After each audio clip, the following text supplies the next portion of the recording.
Welcome back to Empowered. I'm Elizabeth Naumovski. On today's episode, we're discussing that wealth is a symbiotic circle of life perspectives. Now, Libby, I want to go back. Your grandmother had to find a job and go work for the first time at the age of 40, which is a little late.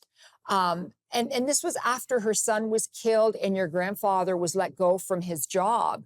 Now, you shared with me a story about your father, how he saw your grandfather throw himself on the bed and cry. And it began an intergenerational fear of going broke.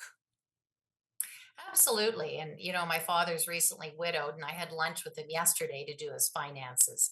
And even though his net worth is quite high, he still carries around that whole problem of being broke Mhm. because his father said when he threw himself on the bed, "What will I do now?" And my grandmother had been a stay at home mom. So in my father, it made him have this fear, but then that also turned him into an amazing saver.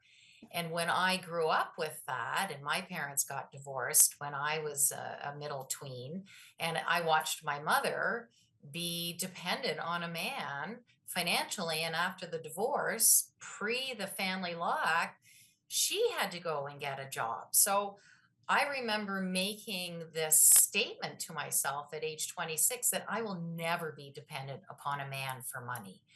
And I will become a very good saver because of this fear.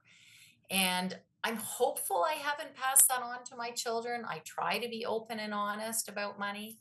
But it's a real issue that parents teach the next generation what to be afraid of, thinking they're helping them instead of instilling the fear yet again.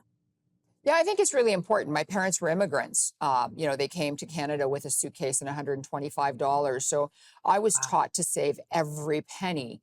And I think there's a generation that was taught to save a lot. And then you've got another generation that taps. And as children, they see the parents tapping, but don't understand anything about money or where the money comes from or how much you have to make in order to be able to pay for the tapping. Um, Yeah, there's no tactile nature to money anymore. And I think that's been a real loss that we don't have to, your parents and my parents talked about pushing a nickel over the counter at the bank and then them giving a bank book that told them how much they had. yeah, So there's a real issue. And as much as there's an issue with people saving, there are issues with people who are too afraid to spend.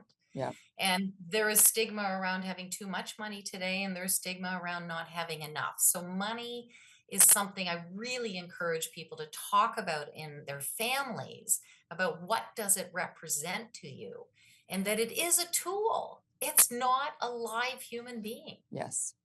So, okay, so let's talk about wealth then. Society would have us believe that economic wealth is the only wealth that matters. Now, this judgment and pressure causes many people to act irrationally. We just talked about that.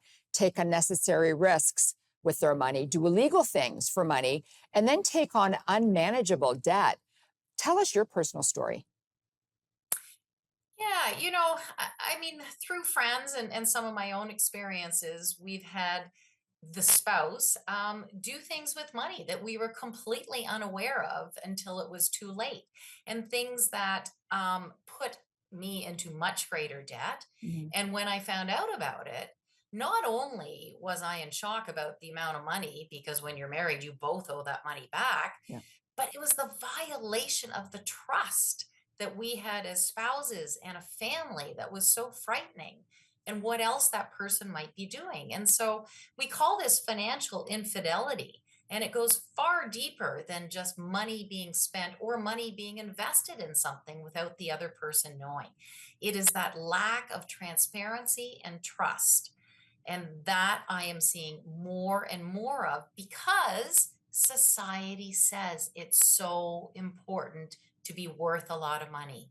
Many people with a big money bucket lack in personal health, family relationships.